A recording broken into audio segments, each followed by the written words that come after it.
Hey y'all, Angel Audio here. It's the first video of the new year. Yay! We've made it this far. We're so proud. And you know what this far is? Friday the 13th. Isn't it kind of funny how so quickly Friday the 13th has arrived in the new year, especially since it's supposed to be the year of the rabbit, and that's supposed to be super lucky. So it's either going to be super duper lucky because rabbits, or super duper bad because immediately Friday the 13th. But speaking of Friday the 13th, that's what this video is about. We're going to learn all about it because I've got the History Channel's website pulled up. About no words. Anyway, no, about Friday the 13th, I figured we'd go over it, learn a little bit of history about it. I think it's interesting. I've always liked creepy stuff. Recently in the new Wednesday show, if you guys watched that, I watched most of it because my aunt had already started watching it, and I was just sitting there and I was like, oh, I guess I'll just watch where we're at. So I'm sure there's parts of it I missed. But anyway, her birthday's Friday the 13th. I don't know if that's her birthday in all the iterations because I don't think they really talked about it much, but maybe.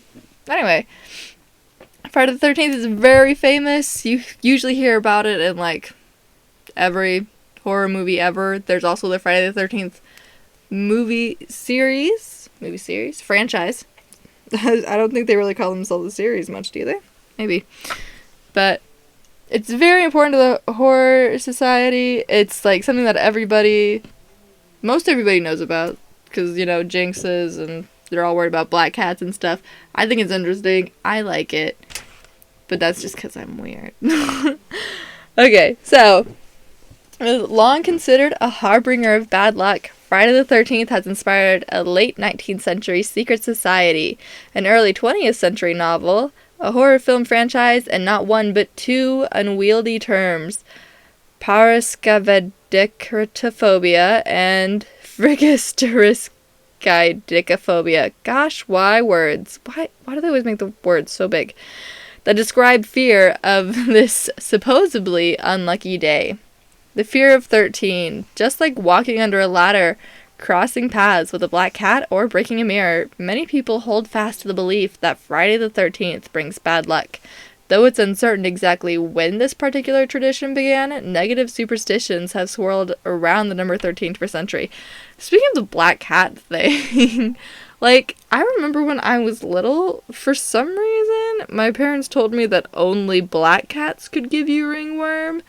I don't know why the other cats were fine, but I specifically remember I wanted to pet this black cat, and my mom was like, no, black cats give you ringworm.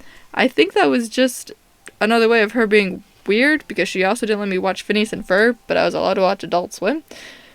So I don't know, but, I didn't think they were unlucky, I just thought they carried ringworm, because that's what I was told. Anyway, while Western cultures have historically associated the number 12 with completeness, there are 12 days of Christmas, 12 months and zodiac signs, 12 labors of Hercules, 12 gods of Olympus, and 12 tribes of Israel, just to name a few examples. They do use 12 a lot. A lot of people like a dozen. Its successor, 13, has a long history as a sign of bad luck, unless it's a baker's dozen. Then you like it because you get an extra donut. The ancient code of Hammurabi, for example, supportively omitted the 13th law from its list of legal rules.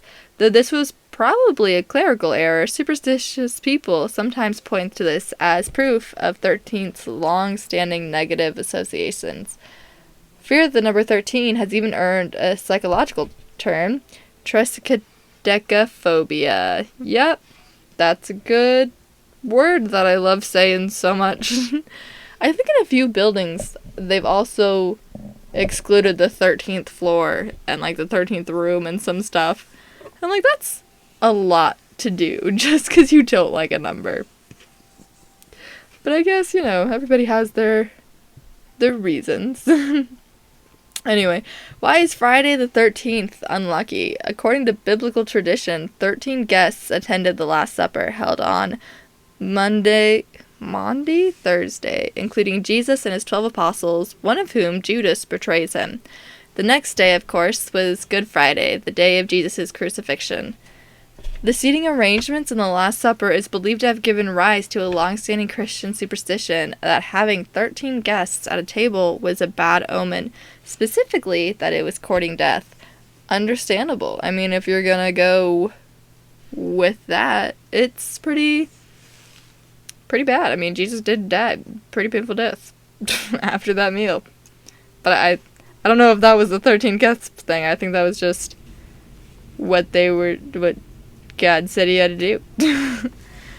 Though Friday's negative associations are weaker, some have suggested they also have roots in Christian traditions. Just as Jesus was crucified on a Friday, Friday is also said to be the day Eve gave Adam the fateful apple from the tree of knowledge, as well as the day Cain killed his brother Abel. Did they have days of the week back then? Like, that is like the beginning of society.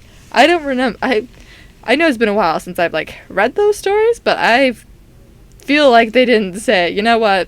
It was almost the weekend. Eve met a snake, ate an apple. Cain then killed his brother. You know, you just get crazy when you're going to the weekend, man. Anyway, the 13th Club. In the late 19th century, a New Yorker named Captain William Fowler, 1827 to 1897, sought to remove the endearing stigma surrounding the number 13, and particularly the unwritten rule about not having 13 guests at a dinner table, by founding an exclusive society called the 13 Club. The group dined regularly on the 13th day of the month in room 13 of the Knickerbocker Cottage, a popular watering hole Fowler owned from 1863 to 1883. Before sitting down for a 13-course dinner, members would pass beneath the ladder and a banner reading Morituri te salutamus, Latin for those of us who are about to die salute you.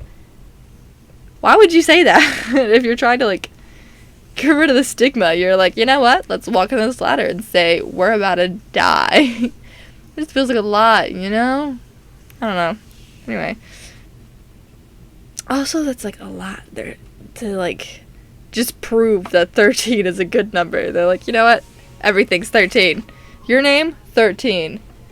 How many layers of clothes we're wearing? 13. Food? 13. Also, I want to learn Latin. I know there's like no real reason for it other than like to read demon words and stuff, but it's fine. 4 former U.S. presidents, Chester A. Arthur, Grover Cleveland, Benjamin Harrison, and Theodore Roosevelt, would join the 13th Club's ranks at one time or another. See, Theodore Roosevelt is the only one that like anybody really knows. The others they're there, I guess. Friday the 13th in pop culture. An important milestone in the history of the Friday the 13th legend in particular, not just the number 13, occurred in 1907 with the publication of the novel Friday the 13th, written by Thomas William Lawson. Jesus, that's a lot older than I thought it was. I thought, like, I don't know, I for some reason thought it was newer, not that it was made in 1907. The book told the story of a New York City stockbroker who pays on superstitions about the date to create chaos on Wall Street and make a killing on the market. The horror movie, Friday the 13th, released in 1980, introduced the world to a hockey mask-wearing killer named Jason as perhaps the best-known example of the famous superstition in pop culture history. The movie spawned multiple sequels, as well as comic books, novellas, video games, related merchandise, and countless terrifying Halloween costumes. Dude, seriously, like, if you think of Halloween, you think of, well, not the movie Halloween, obviously, because that's Michael, but if you think of, like, Halloween, like, costumes or anything, or if you think of a murderer in the woods, or if you think of literally any spooky thing, people almost immediately think of Jason and Friday the 13th and hockey masks. There are so many frat boys out there who are like, I'm gonna wear a hockey mask and have a machete and that's my costume. Which, I mean, is pretty accurate to what he did, but still. What bad things happened on Friday the 13th? On Friday, October 13th, 1307, officers of King Philip IV of France arrested hundreds of the Knights Templar, a powerful religious and military order formed in the 12th century for the defense of the Holy Land. So he arrested a bunch of knights. What do they do? In presence of charges of various illegal behaviors, but really because the king wanted access to their financial resources. A corrupt king, always.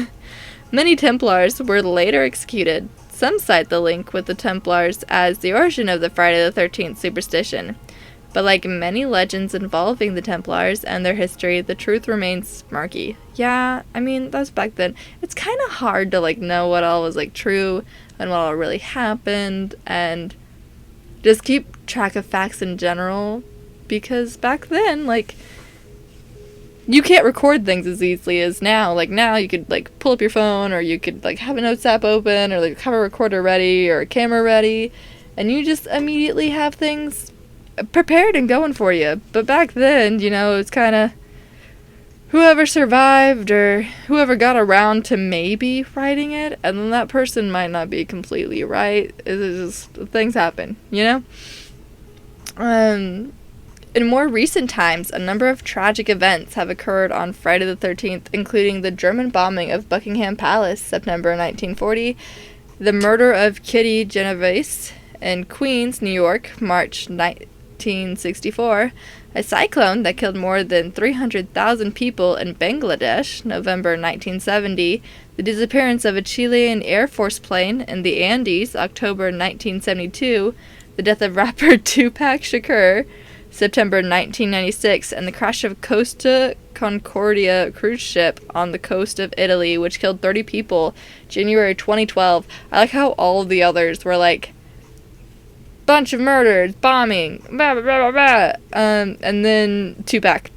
I understand he was, like, a big name for rap, and, like, whenever he did die, it was a whole thing, and there's, like, still the whole, like, justice for Tupac thing, but, like, I don't know, it just feels kind of funny that is, that was in that list, you know? It's like murder, genocide, Tupac. Yeah, I know. Anyway, I don't know. I think Friday the 13th, it's in a lot of people's heads, obviously, is what all this is. There's no, like, real where it came from or why. It's just a bunch of superstition, and then people believe enough of it. That's how most things start. Like, if you believe it enough people will go after it. Obviously, no one takes it as seriously anymore. Well, actually, some people do take it very seriously still. But most people are, like, chill about it, and they're not freaking out like, oh my god, it's Friday the 13th, I gotta, like, hide myself in my room full of crosses and read the Bible 15 times. If a cat looks at me wrong, I will die. I don't know. I still think it's weird how people associate cats with that, but I guess people associate animals all the time with, like, witchcraft and all sorts of things, and black is always a bad, scary color, so maybe that's why. But I understand the mirrors thing, because no one wants a broken mirror. Like, it sucks. You can't use it anymore. Not to mention it's dangerous because of a bunch of sharp pieces. But walking under a ladder is obviously just dangerous in itself because it could fall on you. Someone could drop something on you. I don't know. There's a lot of stuff in, like, luck and pop culture and, like, superstitions that I don't think make a lot of sense. But everybody's been, like, holding on to it for so long that you're kind of like, yeah, I guess. So now people are like, the number 13. I don't know. I forgot, like, Friday the 13th was even coming up until someone else mentioned it, and I was like, oh my god, you're right. I was just excited to survive this long into the new year. So, I don't know. That's all there was on that. And I think that's all I gotta say on this. I hope everybody's doing well. I hope people are starting off their New Year's resolutions and actually doing them, not putting them off. I know I have a few times. Some of my New Year's resolutions were to work out, spend more time on the businesses that I have, be more open to relationships and people, because a lot of the times I, like, try to avoid hanging out with people, and now people are making plans with me constantly, and I regret it because I'm tired. And then, like, I keep going to people's places and stuff, and I'm like, I would rather take a nap, please. Or I'd rather go work on stuff that I actually care about. Another thing was like be more on top of taking my like anxiety and iron medicine, which I have not been, but I'm working on. I have been working out. Very proud of myself for that. That's the only part of my New Year's resolutions that I'm sort of doing good. I keep skipping days because I'm like, oh, I have to work on this, and then, you know. But I don't know. I think New Year's resolutions are good. I think it's good that it's the year of the rabbit because that means more time with my bunny. But I don't know. I hope you guys have a happy New Year. I hope you guys have a happy Friday the 13th. I hope you guys have a good year of the rabbit. If you guys enjoyed some of this information, even though like almost all of it was speculation, and then just, by the way, don't talk to a cat, and also a murderer. I don't know, and Tupac. Don't forget Tupac's in there, and Wednesday. I gotta look that. Actually, you know what? I'll look it up later. I feel like that is probably something that the creators would have done in the original Made Her Birthday Friday the 13th. So it probably is. But anyway, have a good day. Have a good night. You know, do good things. Be a little lucky. And hope y'all liked this. Bye. Oh, I didn't stop.